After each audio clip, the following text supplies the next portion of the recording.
Color Outside the Box is a podcast series that focuses on creating a better you. Whether it's advice about family, relationships, raising children in this technological world, marriage, or careers, we seek to find the answers to help you live your best life. So start your Monday morning off right with me, your hostess with the mostest, Princess Miller, on Color Outside the Box right here on iTunes and everywhere podcasts can be heard. Thank you for tuning in to the Color Outside the Box podcast. This is your hostess, Princess Miller, and I am back in the studio with Miss Lorraine Sutton Evans. Good morning, Miss Lorraine. How are you doing today? Good morning. I'm doing great. And how are you, Princess? Oh, I'm doing good. Last week we talked about just a lot of information, things that I was even educated on as far as taxes are concerned. And I'm so looking forward to helping our entrepreneurs and our business owners today. We're going to talk about how to set up your business properly. There's a lot of information out there, and we want to make sure that we're giving you the best information possible. So if someone is setting up a business, first off, let's talk about the various different forms of business entities. Okay, so when we're talking about business entities, that's what the IRS relates to business entities. You can be an S corp, a corporation, an S corporation, a C corporation. You can be a limited liability company. You could be a partnership. So, but the state of Alabama have what you call a series limited liability company. So but the IRS recognize partnerships and LLC, but you still only disregard it as either three things: a S, a C, or a sole. Okay. All right. So we established what our entity is. Let's talk about what's the benefits of each entity. Because you have some people that say, hey, jump straight into LLC and you'll be good. And then you have some people say, no, start off as a sole proprietor and then work your way up. So what would you recommend? From everything I'm going to talk about is still going to come from a tax standpoint. Mm-hmm. So as a limited liability company, the benefits tax-wise is you only have to file a Schedule C. Mm-hmm. So you're going to still be an individual taxpayer and do a 1040. You just need to include the Schedule C. If you are a sole proprietor, LLC, and let's say you have two members, and those members happen to be you and your husband. Mm-hmm. So the government still looks at you as a sole proprietor. You can still just do a 1040 with a Schedule C. Now, if you are two members and you're not married, mm-hmm. legally, you're not legally married and you're not filing as joint filers and you're not legally married, then that is a partnership when you're filing your taxes. Mm-hmm. Even though you establish as an LLC, it becomes a partnership. So you have to be careful on how you're going to divide that money up and how that money get attached to each partner's taxes. Okay, so we talked about setting up the difference between an LLC and a sole proprietor. Mm-hmm. What are some of the benefits of each one? Because each one has their own tax benefits. Right. As a sole proprietor, you're just you, and you just have a business. That's just a business. That's what a sole proprietor is. You don't have a designation at the end. Let's just put it that way. You're just a sole proprietor. You're in business. You're buying your product. You get sued.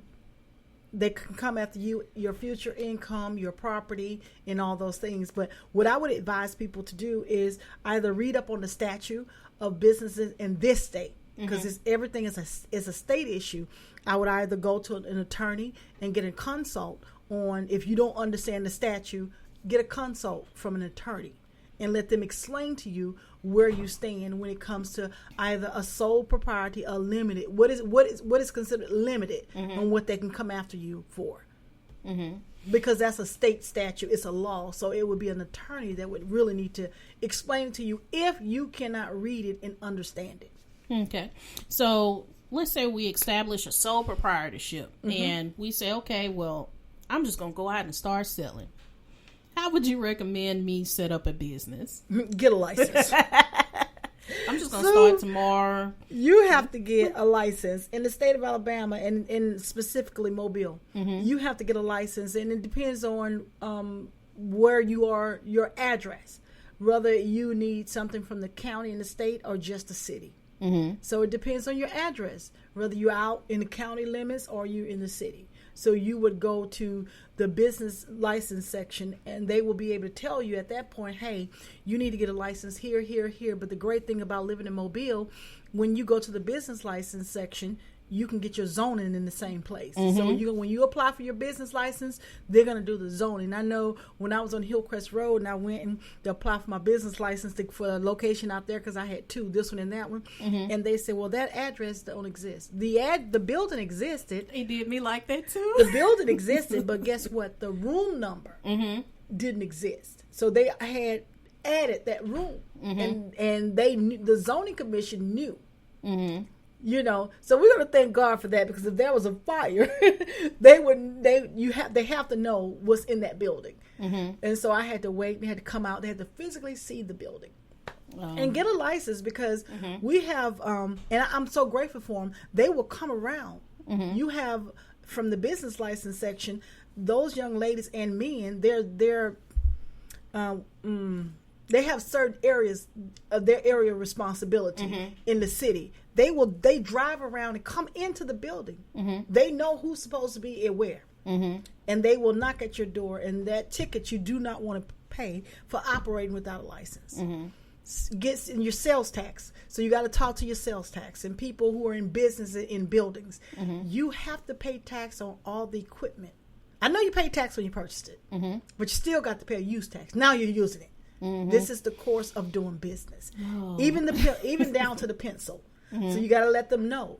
And they will come out and take pictures of everything in your office, and then write you a letter, send your email, let you know, hey, this, okay, you owe us this. So just get established correctly the first time. The state of Alabama, the Revenue Department holds a class every year to help people in business know what they're doing when it comes to doing their taxes, their due diligence. And they walk you through the process all the way down to the use tax. So it's a great opportunity, and it's free to sign up for these classes. And it's coming up too, because I received a letter, and I think I forgot to put it on my calendar, but I just received a letter a couple of weeks ago that class is coming up. Yes. So what are some of the other things that, business owners need to know when they're starting, their business? We talked about, what entity. We talked about getting the license, and you cleared some things up, because some people filed for city and county. And so what's the difference between filing between the two? Well, if you have to file for the county is going to actually be they can actually do your state license. And it's your address. Everything is based on where you live, which license you must have, and what you're selling, or if it's a service, or are you selling things. That's where the use tax come in. Like some of my clients, they sell items like food items or whatever. So, and I have a client who has a hotel, and he has to pay a hotel tax. So, it depends on how you're established, what you're doing, whether it's a service or whether it's you're selling. Depends on what kind of tax you're going to pay. And let me stop you right here, because I do want people to know that Miss Lorraine offers consultations. And you can go to her website and sign up for a consultation if you have any questions about your business. And she can make sure that you're in compliance with the IRS and what the state is requires. So, Miss Lorraine, we talked about, we got the license. We talked about what entity we are. Let's talk about some issues that people may face in business. We talked about one of the issues is not having the proper licenses, not knowing the proper tax laws. What are some of the other issues that you've seen dealing with businesses? I've seen more than often people they're confused on whether they have an employee or a contractor. Okay. You really need to know, because if they have to go back and correct what you've done when you pay somebody as a contractor and they're actually your employee, someone come to paint your house, that's a contractor. You have no controls over how you just said, I want my house blue. You can't control what they put in the paint to make it blue. You can't control how long it's going to take them. You have no controls. You didn't supply the paint. You might have bought and gave it to them, but you still have no controls. That is a contractor. But if somebody come to your office and sit at your desk in your building and use your pencil, use your computer, you establish what time they get there, you establish what time they leave, that is an employee. And you must pay them as an employee. And cash-based businesses, you are the ones that get in the most trouble with the IRS. because you don't know how to establish. Unless you establish correctly, they're going to come after you. And so is the state of Alabama, especially the state of Alabama. And so is the city revenue department. You got to do this right. What are some of the other issues that you saw? Well, let me back up. Let's talk about why people say, oh, they're a contractor. What's the number one reason why they say their employees are contractors? Lack of knowledge. They say they're contractors, and it's less work on them to have to file their taxes. You have to pay when you have an employee as an employer. If you take out $3 for my Social Security, you got to pay some too. You got to pay. You have to pay. Only thing you do not have to pay on is what I take out for withholdings. As an employer, you don't have anything to do with that. You don't match that. Social Security and Medicare, you have a portion you have to pay onto their account. They don't want to be bothered with that, and it takes work, and that's where doing taxes come in at. Every tax preparer should know what that is. They should know when the law changes and when the percentage change. They should know that. So when they have their business clients come in there, they know what to say to them. Did you bring so and so? Where's your printout for the year what you paid your employees? Can you separate it for the tax liability, the portion you paid? So you have to know that. How much did you pay your person or whoever, if you did it yourself, how much did you pay for the software? So this is things a tax preparer is supposed to know. So yeah, to benefit their client. So let's go back, and I want to talk about some things that businesses need. We talked about a book of records in our consultation, and I am not a numbers person. I don't proclaim to be a numbers person, but you have to get with people that know what they're doing and employ them. I had a consultation with Miss Lorraine, and she was telling me some of the things that I needed to make sure that I had in my book of records. And I was like, what?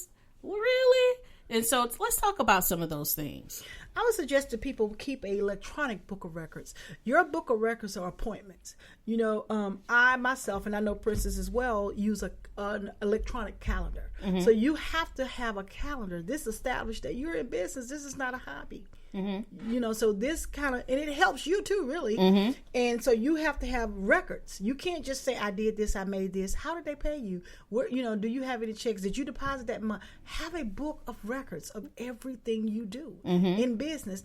When you go and buy that coffee creamer for the office, keep that receipt. That's not for the house. That's for your clients. When you buy that water, water can be a supply if it's given to your clients. It is not food and entertainment. It's a supply.